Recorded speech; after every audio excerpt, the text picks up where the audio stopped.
I'm Jess. My pronouns are she, her. I'm a disabled graphic designer that focuses on accessibility and representation and inclusion in design. I'm actually from Hamilton, Ontario, Canada, which is on the traditional territories of the Erie, Neutral, Huron-Wendat, Haudenosaunee, and Mississaugas. I'm on Instagram, Oddi.Jessica, but also importantly, I run with my sister Leanna, The Disabled Life on Instagram, which is something we created to joke about our disabled experiences. So before I begin, I'm just gonna I have an arena channel for like all of the resources from my presentation. So I'm just sending that there so that we have it. And I will begin. So my talk is on the power of solidarity showing up as disabled allies, where I'm going to dive into the ethics behind cross-community activism and recognizing our privileges in marginalized spaces so we can support the Black community in meaningful ways. Going back to basics here with an actual definition. Empathy is the ability to identify with or understand another's situation or feelings. I feel like I'm like back in school doing a presentation, but it is an important reminder.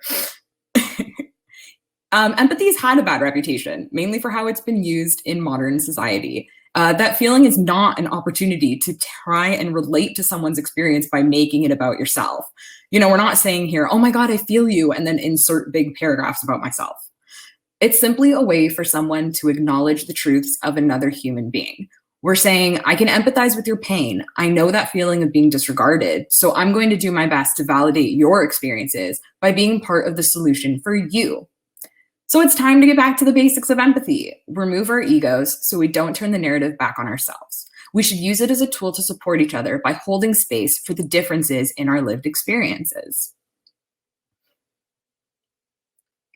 There's a history of solidarity and activism. One of my favorite examples is from the film Crip Camp, documenting the disability rights movement which shaped accessibility laws of today. Directed by Nicole Newman and Jim Labrotte, executive produced by President Barack and Michelle Obama.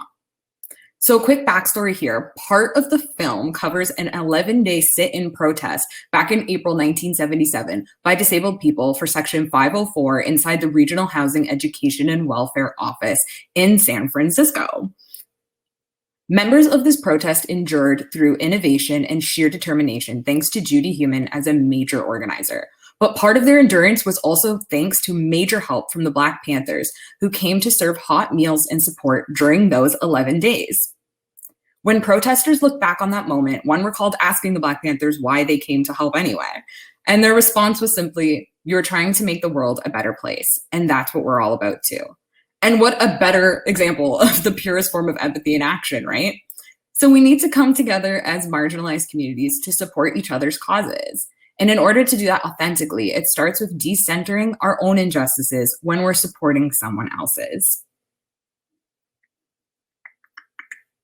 That's not to say we should erase our own causes. Ableism exists along with racism and other prejudices. But when we use our platforms to compare these experiences, we're really creating a divide that allows the system to continue working against all of us.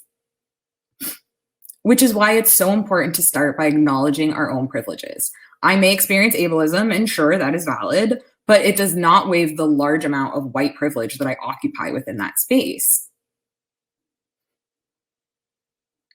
There are intersections here. Black disabled people experience both racism and ableism, and to dismiss that is harmful. It's hard to move forward without each other. You know, disability activism cannot exist without Black perspectives, and vice versa. And that support starts with expanding our circles. Here are a few accounts that I love and can cram into 5 minutes.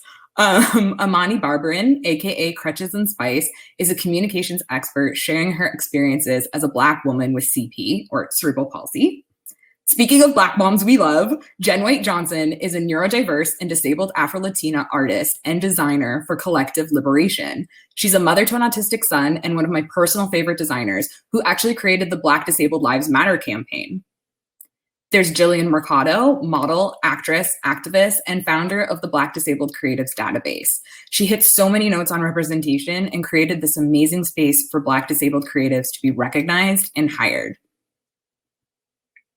Community support too. There are so many avenues of action to participate in allyship. Spread the wealth, support Black-owned businesses.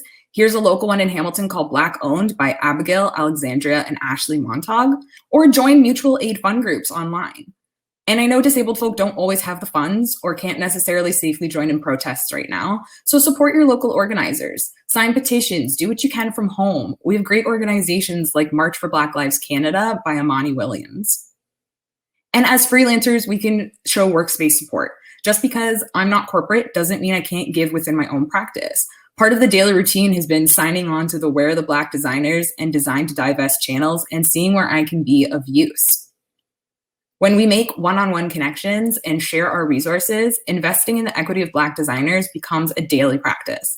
Plug into your community channels. Your area of expertise can aid in the growth of others. Like, I can offer free accessibility techniques for people, we all have our thing. And marginalized communities support each other. We know how to build a better future. So by sharing our resources and supporting without comparisons, will only lead to a better, more intersectional space. Every action, no matter the scale, has an impact. And that's all she wrote. And by she, I mean me. Resources and research from this is available on that Arena channel. Shout out to Design to Divest for introducing me to that channel because I had no idea what that app was before. A big thank you to Black Designers Ignite for this space and to Amanda Rios and Carly Drew for their guidance and support.